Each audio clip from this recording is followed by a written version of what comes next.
By any objective measure, Judge Gorsuch is impeccably qualified.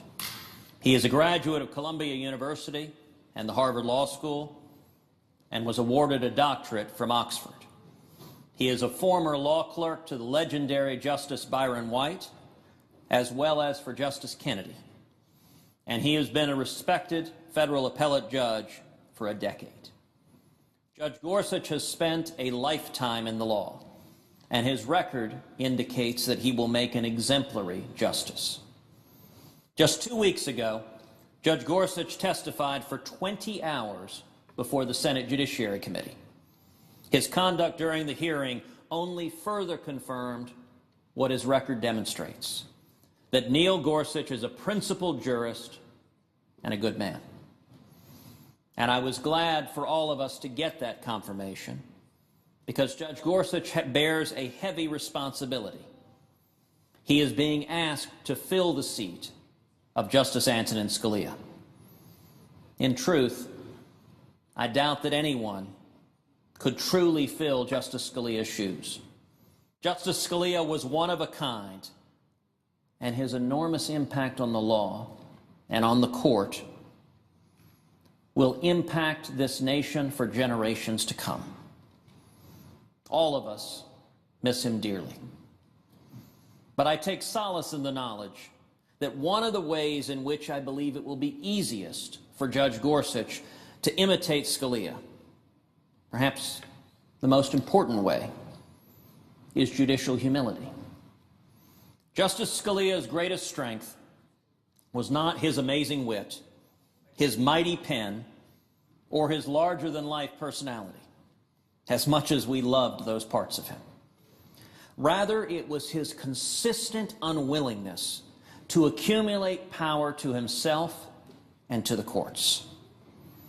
He refused to impose his own personal policy preferences on the law, but instead understood that his role as a judge was simply to apply the law that the elected representatives of the people had enacted. This type of judging doesn't take otherworldly talent, though Scalia had that in abundance. Instead, it takes character, integrity, humility.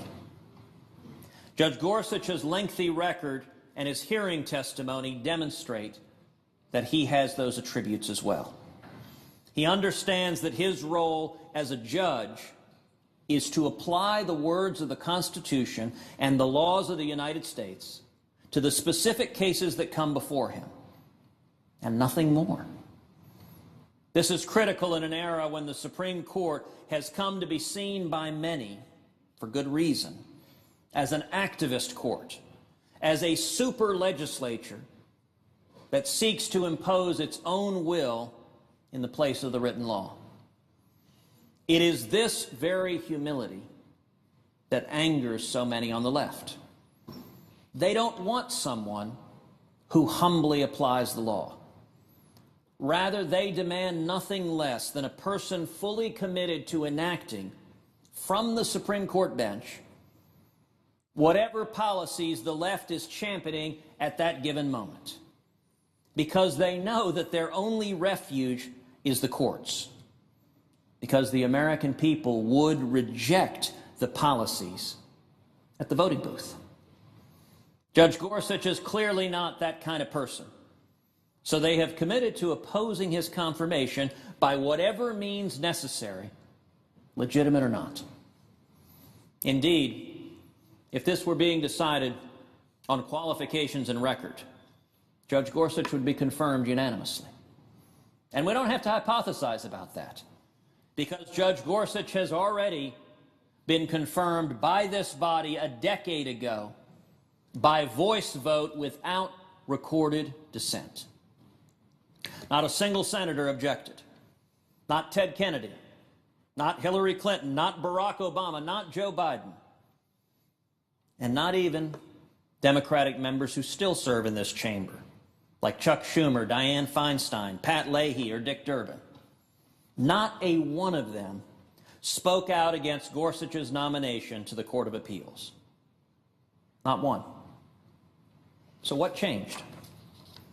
The only thing that changed is that the radical left has become angry, extremely angry. And my Democratic colleagues are worried that they will get opposed from their left in a primary. That's it. Their base demands total war, total obstruction. And they are begrudgingly bowing to this demand. Unfortunately for them, it has proven difficult to invent attacks against an obviously well-qualified judge like Judge Gorsuch. My Democratic colleagues couldn't get any legitimate grievance to stick at the hearings last week, despite their best efforts. But it hasn't stopped them from repeating their outlandish attacks over and over again. If the stakes weren't so high, it might even be humorous. But it isn't really funny, because the primary argument that the Democrats have made is dangerous. Their attack on Neil Gorsuch is a direct attack on the rule of law itself. Contrary to the foundations of our government and legal system, my colleagues from across the aisle are arguing that Judge Gorsuch is unqualified to be a justice because he allegedly failed to side with the, quote, little guy over the big guy. In their view, it is now the job of judges to reject equal protection, to take the blindfold off of Lady Justice, and instead, judges should put their thumbs on the scale to actively discriminate against parties based on their identity. This notion of partisan, results-oriented judging is directly contrary to the constitutional system we have in this country. My Democratic colleagues are openly calling for judges to enforce their own political preferences from the bench, and they want to use a person's willingness or unwillingness to do so as a litmus test for who gets on the court. This isn't even a jurisprudential position. It's a political position. And it's difficult to imagine a more effective way to destroy our judicial system, the best in the world, despite its flaws, than to adopt this results-oriented approach. Make no mistakes. The Democrats' trumpeting of outcome-based judging will have consequences. Judges and potential judges nationwide will now have heard their siren call. You want smooth sailing and a confirmation hearing from the Democrats? Ignore the law, ignore the facts, and pick sides based upon who you sympathize with, whoever is politically correct at that moment in time. My Democratic colleagues claim to detest attacks on the independent judiciary. There aren't many attacks more dangerous and chilling of true independence and impartiality than the one they're making now. The public, the people that appear in court seeking an honest tribunal, have also heard this open call for bias, for prejudice, for discrimination. And I doubt they'll soon forget it. Luckily, Judge Gorsuch stood firm at his confirmation hearing.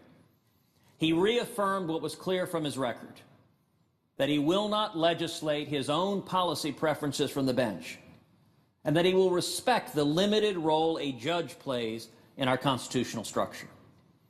He did all of this in the face of unrelenting opposition from my Democratic colleagues, who demanded that he violate his judicial oath and swear to decide certain cases and political questions in a way that they would prefer. No recent nominee to the Supreme Court has ever made such pledges, and Judge Gorsuch rightfully refused to do so last week. Their demands of Judge Gorsuch were particularly galling, given that this was the most transparent process in history for selecting a Supreme Court justice. During the campaign, Donald Trump promised the American people that if elected, he would choose a justice in the mold of Justice Scalia. He laid out a specific list of 21 potential nominees, including Judge Gorsuch. The voters were able to see precisely who President Trump would nominate. and they were able to decide for themselves if that was the future they wanted for the Supreme Court. Hillary Clinton, on the other hand, promised a very different kind of justice. She promised a liberal judicial activist who would vote to undermine free speech, to undermine religious liberty, to undermine the Second Amendment right to keep and bear arms. In a very real sense, this election was a referendum on the Supreme Court. The American people could decide for themselves between a faithful originalist vision of the Constitution and a progressive liberal activist vision. And the voters chose. Donald Trump is now President Trump. And he has kept his promise to the American people, selecting Judge Neil Gorsuch from that list of 21 judges. Judge Gorsuch is no ordinary nominee. Because of this unique and transparent process, unprecedented in our nation's history, his nomination carries with it a kind of super legitimacy in that it has been ratified by the American people at the voting booth. Neil Gorsuch is not simply the president's nominee. It is a direction chosen by the American people, and I urge my colleagues